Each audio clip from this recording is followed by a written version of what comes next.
Último tramo de Entre Líneas y ya vamos a ver qué opina la oposición en el directorio de ACE. Pero antes, como siempre, un repaso de lo que va a pasar la semana. Una semana que, bueno, arranca el año y está muy cargadita. Daniel, entre otras cosas, bueno, a ver, ya lo conversábamos con Mónica Xavier a propósito del acto del Frente Amplio, pero ¿algún otro apunte? Sí, porque justamente aquí en Montevideo van a estar Lula da Silva y Michelle Bachelet, precisamente en un seminario organizado por FESUR junto al presidente Mujica y también el presidente de la Confederación de Trabajadores de América, Víctor Báez. La idea es hablar de cuál es el futuro del progresismo en la región y también un diálogo, y por qué no, críticas e intercambios entre trabajadores y políticos, con referentes indudables en materia de política de izquierda como Lula da Silva y Michelle Bachelet, que van a estar en este evento que se va a desarrollar aquí en Montevideo justamente esta semana, ¿no? Y donde el presidente Mujica va a estar presente también en este debate. Exactamente. Bueno, una semana que va a estar muy cargada, como les decíamos, a propósito, por ejemplo, en materia parlamentaria, matrimonio igualitario, con todo lo que se ha hablado en la previa, con este cruce e incluso con la Iglesia Católica, ¿no? Exactamente, sí. Condimentos al debate en las horas previas a lo que va a ser seguramente la aprobación en el Senado. Mañana, 9:30, comienza la sesión, es el punto más importante del orden del día. Votar un proyecto que va a tener modificaciones con respecto a lo que se votó ya en la Cámara de Diputados. Son modificaciones de ajustes del articulado, no tiene mayor cambio el sustento del proyecto. Y en la comisión tuvo los votos de legisladores del Frente Amplio y en algunos puntos también del senador colorado Ope Pasquet. Recordemos que en diputados los colorados habían acompañado el proyecto y buena parte del Partido Nacional también lo hizo. Así que, bueno, resta la aprobación para que vuelva el proyecto de diputados con estos cambios. El Frente quiere votarlo lo antes posible, eso está clarísimo, ¿no? Sí, el proyecto de ley dice, es un tema importante, que la ley entrará en vigencia a los 90 días de promulgada. Y en ese plazo el Poder Ejecutivo debe reglamentar el proyecto de matrimonio igualitario. ¿Esto qué significa? Que si esto se aprueba lo antes posible en diputados, aunque no hay una sesión prevista para esto todavía, obviamente, pero si se aprueba lo antes posible, por ejemplo en abril, estamos hablando que en 3 meses, sobre mitad de año, se podría estar ya llevando a cabo los matrimonios a partir de esta nueva ley, ¿verdad? Bueno, hemos hablado mucho y hemos escuchado mucho a propósito de competitividad, déficit, inflación, y esta semana otra vez vamos a escuchar y bastante porque van a estar las explicaciones a raíz de un llamado a sala. Interpelación, esta semana tenemos al ministro de Economía y Finanzas. Exactamente. Pedro Bordaberry va a interpelar al ministro Fernando Lorenzo. Bordaberry en su agenda ingresa en un terreno que hasta ahora no lo había tenido como un protagonista central. Sí lo hizo con seguridad, en algún momento también con educación, inclusive habló de hasta una campaña de firmas para reformar cosas de la educación que después quedó por el camino. Pero ahora se mete en el tema economía, interpelando a Fernando Lorenzo por 4 puntos. Los 3 primeros son cuestiones muy coyunturales y de las cuales ya ha habido explicaciones. Déficit fiscal del 2,8% en 2012, cuando se esperaba un 1,7%. La pregunta es ¿por qué? ¿Qué pasó? Inflación, que supera largamente el rango meta fijado por el gobierno de 6%. ¿Y por qué se hizo el plan de UTE y el acuerdo con supermercados? ¿Cuál ha sido la explicación para una inflación muy alta en enero también de este año? Es decir, Bordaberry quiere saber qué va a hacer el gobierno y por qué pasó eso. Y además, una cosa que Bordaberry ha insistido mucho es el tema de la competitividad. Un dólar bajo que afecta lo que es el trabajo de los exportadores y también a la industria con respecto a Argentina y Brasil. Y esto también a efectos sobre el turismo, ¿verdad? Que según el líder colorado se van a agravar si no hay un cambio en la estrategia del gobierno. Y seguramente por allí se cuele el famoso tema de la doble conducción económica, ¿no? Sí, ahí está la pregunta más política de las 4, claro, ¿verdad? De los otros temas uno ya puede prever cuáles serán las respuestas, porque de hecho el gobierno ya ha dado explicaciones sobre el tema de inflación o déficit fiscal. Ahora está el tema de OPP o Ministerio de Economía, ya hay 2 equipos paralelos. Muchas veces, por ejemplo, los legisladores han tomado recortes de prensa para hacer sus argumentaciones. Bueno, en este caso, con eso solamente, porque hay muchas entrevistas de miembros del equipo económico y también de miembros de la OPP o del entorno de Mujica, donde se han tirado cosas, se han hablado de diferentes visiones y objetivos en materia económica. Bueno, a partir de eso solamente puede preguntarle a Lorenzo, bueno, ¿qué pasa con este tema, verdad? Y por ahí creo que va a ser un poco el tema más central y más duro del debate en la interpelación. Está claro que se sabe que los votos no van a estar como para censurar al ministro, está pero clarísimo. bueno, la cuestión es poner el tema político arriba de la mesa. Naturalmente. Bueno, una que tiene que ver estrictamente con Montevideo, uno que quiere ser intendente, que va a pedir la renuncia de un jerarca importante de la División de Tránsito de Movilidad de la Intendencia. Sí, la forma en que Jorge Gandini quiere pedir la renuncia de Gerardo Urse todavía no está resuelta, pero ya hay una decisión de su sector de plantearlo a la Intendencia que Urse no siga más como el encargado de movilidad urbana de la Intendencia. Esto por su responsabilidad en el diseño del corredor Garzón. El famoso corredor Garzón. Exactamente. Y también Gandini apunta a todo el sistema de transporte metropolitano. Además, el pedido del candidato a intendente y actual diputado es que no se sigan gastando recursos en obras similares como, por ejemplo, el corredor de General Flores. Además, apunta Gandini a que hubo otros problemas, como por ejemplo las obras en Agraciada entre el viaducto y San Quintín, que se han hecho un ensanche, aparentemente ahora se va a volver al plan original, y donde se han gastado, según Gandini, 4 millones más de lo que estaba previsto originalmente, por lo cual entiende que acá hay una mala gestión de URSA y por eso el planteo que está a diseñar para la intendenta Ana Olivera. Bueno, y cerramos esta semana con los 200 años de las instrucciones del año 13. Sí, volvemos con el tema bicentenario, festividades, hay varios elementos. Por ejemplo, el miércoles a las 6:30 de la tarde va a ser la apertura de esta serie de conmemoraciones por los 200 años del año 13, con una muestra audiovisual en el auditorio del Sodre, con 20 audiovisuales protagonizados por niños de escuelas de todo el país, más la Escuela Artigas de Paraguay, en las cuales se va a relatar, se va a narrar lo que fue justamente la gesta del año 13 y las instrucciones. El hilo conductor va a ser este. Después va a haber otro tipo de actividades, como una asamblea general solemne el viernes 5 a las 11 de la mañana, justamente tomando en cuenta ese día de abril del año 13. Y además va a haber el sábado 13 de abril, desde las 6 de la tarde, 19 fiestas paralelas en todo el país. Con el hilo conductor justamente de los principios artiguistas que estaban expresados en las instrucciones del año 13 también.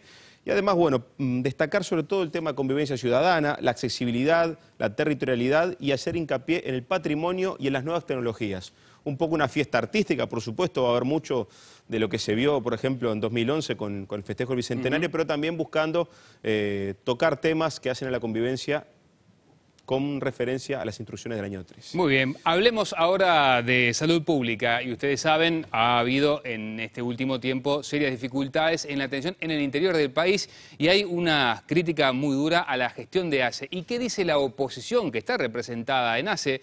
Bueno, a ver qué tiene para decirnos Nicolás Núñez. Bueno, así es, porque obviamente todo lo acontecido en Paso de los Toros, también el caso de Durazno ha puesto nuevamente a la Administración de los Servicios de Salud del Estado en el ojo de la tormenta, en el tapete público, y es por eso que convocamos aquí Entre Líneas a Marcelo Sosa, que es integrante del directorio de ACE y el representante de la oposición en dicho organismo. Sosa, ¿cómo le va? Buenas noches. Buenas noches. La primera pregunta que le voy a hacer es bastante general, quizás muy poco elaborada, pero me parece que refleja el sentir de mucha gente. ¿Qué pasa en ACE? ¿Por qué cada tanto, reiteradamente, se suceden estos hechos que depositan la gestión de ACE en el centro de la tormenta? Bien, bueno, ACE es el mayor prestador que tiene el país en materia de salud. Tiene 1.200.000 usuarios, más de 26.000 funcionarios, está presente en todo el país y en todas las localidades, tanto capitales departamentales como pueblos. Y bueno, y eso genera, obviamente, que tengamos y que tenga el organismo distintas realidades. Las realidades que tiene hoy ACE en el interior del país es una, en el área metropolitana es otra, y aún existen diferencias en los distintos lugares y en los mismos departamentos. Muchas veces nos encontramos con una realidad, por ejemplo, en el Hospital de Maldonado y otra muy distinta en el Hospital de San Carlos o en las policlínicas que rodean los distintos hospitales. Sin duda que este tipo de prestaciones que estaba brindando el organismo, con más de 1.200.000 usuarios, con millones de consultas anuales, muchas veces generan estos problemas como los que estamos. O sea que no es parte de la gestión actual, sino de un sistema que ya viene arrastrando dificultades. Nosotros planteamos y somos muy categóricos al afirmar que el organismo tiene que encaminarse hacia una descentralización efectiva o más técnicamente hablando, una desconcentración del organismo. Recientemente el directorio de ACE, por unanimidad, y yo acompañé esa decisión, votó la regionalización de ACE, que básicamente regionaliza ACE en cuatro grandes regiones. Pero nosotros entendemos que tienen que tener las unidades ejecutoras más apoyo financiero y más autonomía financiera y más poder de decisión en materia de recursos humanos. Porque mientras que no sea posible que los distintos, digamos, unidades ejecutoras que están en el interior del país puedan resolver por sí mismos muchos de estos aspectos, vamos a seguir teniendo este tipo de problemas porque la demora que ocasiona el centralizar esta toma de decisiones son muy importantes y además, bueno, genera un montón de problemas en el interín que obviamente... O sea que si se aplica bien el modelo de regionalización y el modelo de gestión que se propone actualmente, el escenario podría ser mejor al que teníamos hasta hace algún tiempo. Yo entiendo y además... es bueno que exista ACE. Por supuesto que sí. Lo que además, junto con con la política de descentralización o desconcentración, debe de venir un incentivo, no solo económico, sino también de condiciones de trabajo para que muchos profesionales del área de la medicina decidan radicarse o decidan por lo menos viajar al interior del país. Es vital, el norte del país tiene en relación al resto diferencias importantes en cuanto a cantidad de especialistas. Claro, pero yo le voy a plantear un escenario que seguramente es el que plantea mucho de los televidentes que nos están mirando. Uno piensa hace 15 años y seguramente la población del interior era mayor que la actual porque mucha gente sigue emigrando hacia las ciudades. Los nosocomios estaban más o menos en las mismas condiciones, no habían mayores diferencias. Sin embargo, los episodios que se dan ahora no se daban antes. ¿Cuál es la explicación que desde ACE se le encuentra a que esas situaciones que antes no se daban, ahora sí se den?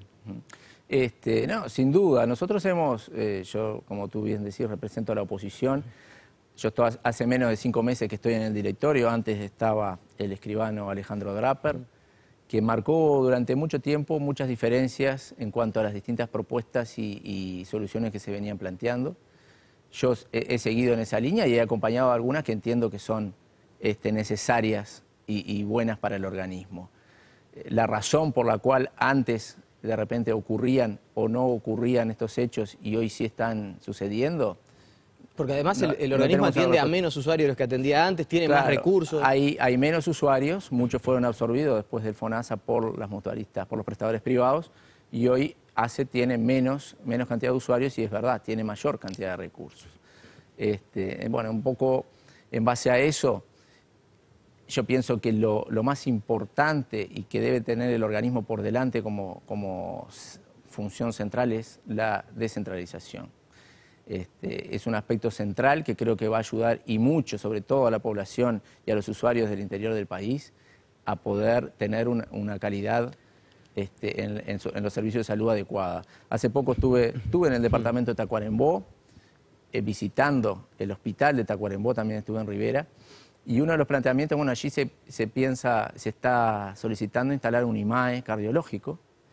Me comentaban, por ejemplo, cuando hablaba con los distintos técnicos, que las posibilidades de vida que tiene alguien que allí viva, un usuario del norte del país respecto a otro del sur, son ante la posibilidad, ¿verdad?, de un episodio, de un problema cardiológico, son mucho menores a los del sur. Sí, sí. Entonces, ese tipo de inequidades son las que tenemos que seguir trabajando. Siempre ha habido de parte nuestra un planteo muy fuerte al respecto y creo que es vital que el organismo siga profundizando. Yo voté y acompañé el proyecto de regionalización y hice muchas puntualizaciones. Entre ellas, las principales eran que las distintas unidades ejecutoras y los distintos gobiernos regionales no tenían la suficiente autonomía financiera. Y había un tímido avance en materia de recursos humanos. Y yo creo que tenemos que seguir profundizando y ser más ambiciosos en ese aspecto. La solución puede pasar como propone Javier García, que es el líder de la lista 40, que además ahora se integra de alguna manera políticamente a Aire Fresco, en instalar la sede central de ACE en el interior. ¿Es viable esa propuesta? Sin duda que es una señal política muy importante, sería de parte de vos. Yo la comparto. Sí, es una señal política, ¿no? Es una señal política y creo que además ayudaría y mucho al interior del país para poder, bueno, iniciar este proceso que creo que es vital a los efectos de poder ir solucionando estas inequidades que se dan hoy en día. Bien, vamos a pasar estrictamente al caso de Paso de los Toros y lo que sucedió, la lamentable muerte de una señora embarazada, una situación que, bueno, todavía está siendo investigada por la justicia. Usted fue el primer integrante del directorio de ACE que salió a la prensa a decir que había que remover al director del hospital de Paso de los Toros para, bueno, poder realizar la investigación que ya tiene una fase preliminar concluida. ¿Fue solamente por esta situación en particular o porque ya tenía algún antecedente con relación al director del hospital de Paso de los Toros? No, fue por esta situación en particular. Yo tomé conocimiento de lo que había ocurrido en Paso de los Toros el día miércoles por la prensa. No tenía ningún informe oficial ni institucional del organismo. Lógicamente no quise, me llamaron algunos periodistas, algunos colegas, no quise dar declaraciones hasta no conocer la realidad. El día jueves me llega el informe del director del hospital y allí empiezo a constatar a través de lo que decía el informe y declaraciones de la familia y etcétera, que estaban, todos los elementos que estaban encima de la mesa, que para mí ya existían elementos suficientes como para iniciar un sumario y una separación preventiva del cargo del director en virtud de una serie de contradicciones bastante importantes que existían. Básicamente, bueno, allí no se encontraban ninguno de los dos anestesistas, tampoco había ginecólogo, el traslado se demoró. Y bueno, eso fue lo que me llevó a mí el día viernes a solicitar una sección extraordinaria del directorio de ACE y a solicitar formalmente y por las vías que corresponden el sumario al director del hospital con la separación preventiva del cargo. El sumario no es una declaración de culpabilidad de antemano, sino que podrás ejercer la defensa que entienda oportuna. Lo invito a compartir lo que dice el senador colorado Alfredo Solari acerca de esta situación generada en Paso de los Toros, donde también desde la oposición, no obviamente con el conocimiento que tiene usted de causa, pero el senador colorado plantea algunos aspectos con relación a cómo incide la interna sindical allí en la gestión del hospital de Paso de los Toros. Lo compartimos.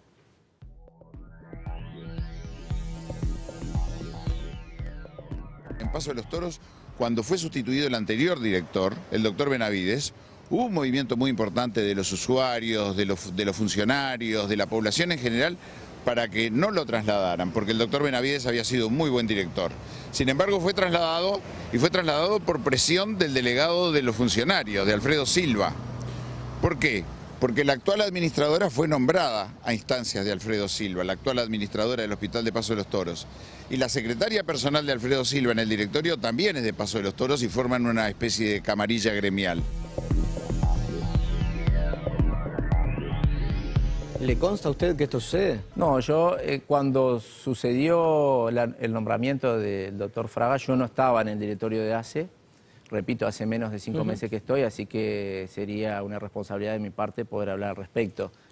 No conozco esa situación, supongo que si el senador lo afirma, tendrá sus razones para hacerlo. ¿Usted notó a nivel del directorio en este corto tiempo que lleva de gestión algún tipo de preponderancia de Alfredo Silva en los lineamientos de las políticas, que lo sindical muchas veces está por encima de las gestiones? No, sin duda que cada integrante del directorio representa a una colectividad o representa a una organización. Y bueno, el representante de los trabajadores generalmente lleva la voz de los trabajadores, el de los usuarios hace lo propio, yo la oposición y el oficialismo. No puedo, sería muy irresponsable de mi parte afirmar otra cosa. En este tiempo que estoy no he notado una incidencia determinante de uno u otro en ese aspecto, ¿verdad? Bien. Marcelo Sosa, le agradecemos que nos haya acompañado. Gracias a ustedes por la invitación. Y hasta aquí llegamos. Nosotros con muchísimo gusto los estamos invitando como siempre para el próximo lunes, aquí en el 20 a las 21:30. Que pasen muy bien, que tengan una buena semana. Cuídense. Chau, chau. Es el primer acto. Todo empieza a arder. Estamos en penumbra. ¿Qué vamos a hacer? Dántelo. El cuerpo vos y yo, el arma humeante.